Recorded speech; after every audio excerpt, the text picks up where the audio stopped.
They say God chooses the little ones for great things. And one day, he chose a simple man, with quiet steps and a tender gaze, and said to him, "You will be the Pope." This video is a giant thank you for the life of Pope Francis. Because his story is not just that of a pope, it's the story of a heart that learned to love everyone, like Jesus. A boy in Buenos Aires with a big heart, Jorge Mario was born in a very ordinary house in Argentina. His family was Italian, simple, and hardworking. As a child, he listened attentively to his grandmother Rosa's stories as she spoke to him about God and life. He played in the street with his friends, loved soccer, and helped out around the house. Even as a child, he had a gentle gaze that understood the pain of others. He was a child like any other, but with a heart that was already beginning to resemble Jesus's. A young man with questions, searching for God. When he grew up, he studied chemistry and worked hard, but something inside him wasn't fulfilled. He felt a question in his soul. "What do you want from me, Lord?" He went to church in silence, speaking little, but listening a lot. And one day, after confession, he felt a light so strong he couldn't ignore it. There, amidst the noise of life, he began to hear God's voice calling him by name.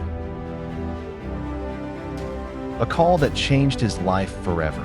He entered the seminary with fear and faith. He was sure he wanted to follow Jesus, even though he didn't know all that entailed. A journey of surrender began in his heart. He learned to pray, to serve, to listen to the people. His love for the church grew every day, and the day of his priestly ordination arrived. Jorge Mario wept with joy.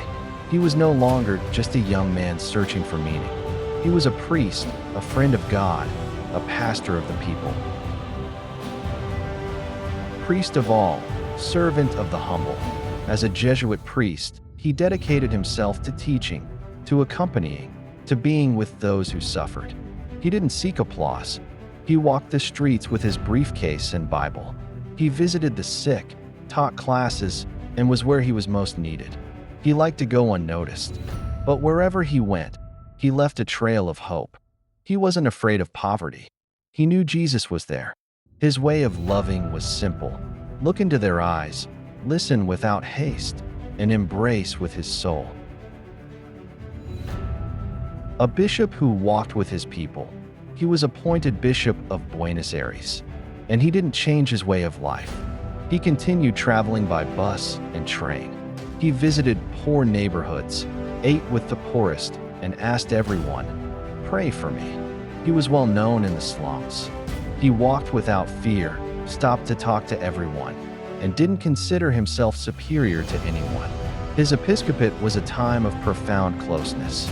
He was a shepherd with the smell of sheep, as he himself would later say. The miracle that touched her heart, the host that bled in Buenos Aires. In 1996, in a church in Buenos Aires, a host was found desecrated and placed in water to dissolve, as was customary. However, days later, the host transformed into a reddish tissue. Then Archbishop Jorge Bergoglio ordered its scientific analysis. The studies revealed that it was living human heart tissue with intact blood cells. This Eucharistic miracle, which occurred under her care, reaffirmed her faith in the real presence of Jesus in the Eucharist and profoundly marked her spiritual life. Habemus Papam. Pope Francis has arrived. On March 13, 2013, the world fell silent. A pope came from the end of the earth. Jorge Mario Bergoglio had been elected, and when he stepped onto the balcony, he didn't raise his arms or shout. He only asked for a simple thing: "Pray for me." That gesture changed everything. His name, Francis, already announced what was to come: a more humble, more human, closer church. He wasn't just a new pope. He was a new style of being a father for the world. The Pope of humility and tenderness. From the beginning, he chose not to live in the apostolic palace. He preferred a simple house where he could see people. He stripped himself of luxuries. He wore ordinary shoes, ate with the staff, and carried his briefcase. He phoned sick people, visited prisons, and embraced those forgotten by everyone. He made no noise, but every gesture spoke loudly. His humility wasn't a style. It was his way of living the gospel. Because the greatest love is shown in the small details. The pastor who embraced the entire world. He traveled to many countries, regardless of distance or language. Where there was pain, he was there. Where there was war, he brought a message of peace. He visited forgotten villages, listened to the persecuted, blessed children, the elderly, and the sick. His face was filled with tenderness. He didn't speak as a politician, he spoke as a father. And in every embrace, he showed the heart of Jesus. The world began to see in him a different light, a real, living, close hope, a love that excludes no one. Francis and young people. Make a scene. At every World Youth Day, Francis was filled with joy. His eyes shone when he spoke to young people. He told them, "Don't stay on your couch. Make a scene." He encouraged them to dream big, to go out, to fight for justice, to love without fear. He didn't want a dormant youth, but rather a burning one.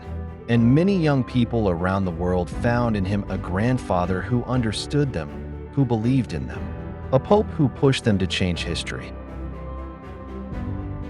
Before continuing, stop for a moment and think, what is touching your heart most in this video? Write in the comments what you learned and add. Faith is transmitted through the tenderness of witness. If this video is helping you, I invite you to subscribe to continue receiving stories that nourish the soul. And if you know someone who needs to hear this, please share it with love. What follows will transform you even more. Let's continue this journey of faith together. The Pope of Transforming Hope. Francis spoke on many topics: God's mercy, migrants, the discarded, forgiveness. He taught us that we all have dignity, that God never tires of forgiving us, that we must be a church that goes forth, unafraid of getting our hands dirty. His prophetic voice was not harsh, it was clear. With gentleness, it shook consciences. He didn't seek applause, he sought conversions. And he invited us to live the gospel with joy, with justice, and with a heart full of compassion. The Pope of Silent Reforms. Without making any noise, he sowed profound changes in the church. He called for a journey together, for listening more, for caring for the weakest. He promoted the synod, renewed structures, and placed the person at the center. He did this not with speeches, but with gestures. His reform is one of the heart, returning to first love, to simple service, to the tenderness of God. And even if some don't understand it, its seed continues to grow because it comes from the gospel. Thank you, Francis, for being a witness of love. Today we look back on your life with gratitude. Because you weren't a perfect pope, you were a human pope. And that taught us to love more.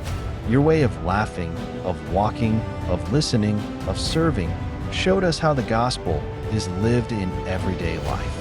Thank you for your dedication, for your silences, for your firm words, and your gentle embraces. Thank you for teaching us that holiness is lived with worn shoes, open hands, and a heart that never ceases to love. And if Pope Francis's testimony has touched your soul, wait until you hear the story of the boy who made the whole world fall in love with Jesus. In the next video, you'll discover the life of John Paul II, a child who dreamed of holiness, a brave young man in war, and a pope who transformed hearts with his joy. What you see will inspire you to live with more love, more faith, and more fire in your heart. Don't miss it.